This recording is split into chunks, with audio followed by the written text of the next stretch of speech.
కేవలం 7,999K up to 10 kgs వరకు బరువు తగ్గి అధిక బరువు నుంచి వచ్చే ప్రధాన సమస్యలను దూరం చేసుకోండి. Plus heroes Balakrishna, Chiranjeevi, Venkatesh, Nagarjuna full బిజీగా గడిపేస్తున్నారు. పోటీ పడి మరీ 3-4 సినిమాలు లైన్లో పెట్టేశారు.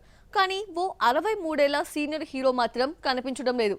విజయ్ దేవరకొండ సినిమాతో మళ్ళీ వెండి తెరపైకి వస్తున్న ఆ సీనియర్ హీరో ఎవరో చూసిద్దామా? పోలీస్ గెటప్ అంటే ముందుగా రాజశేఖరే గుర్తుకొస్తాడు. యాంగ్రీ యంగ్ మ్యాన్ ఇమేజ్ తో తెలుగు సినిమా నేలిన రాజశేఖర్ ఫేడ్ అవుట్ అయ్యాడు. ఆ మధ్య నితిన్ ఎక్స్ట్రాడినరీ మూవీతో రీ ఎంట్రీ ఇచ్చిన సినిమా ఫ్లాప్ కావడంతో మరో ఆఫర్ దక్కలేదు. తెలుగు ఆడియన్స్ మర్చిపోయిన రాజశేఖర్ ను విజయ్ దేవరకొండ మళ్లీ పరిచయం చేస్తున్నాడు. ఎక్స్ట్రాడినరీలో మాదిరి సిల్లీ రోల్ కాకుండా పవర్ఫుల్ రోల్ తో చూపించబోతున్నాడు దర్శకుడు.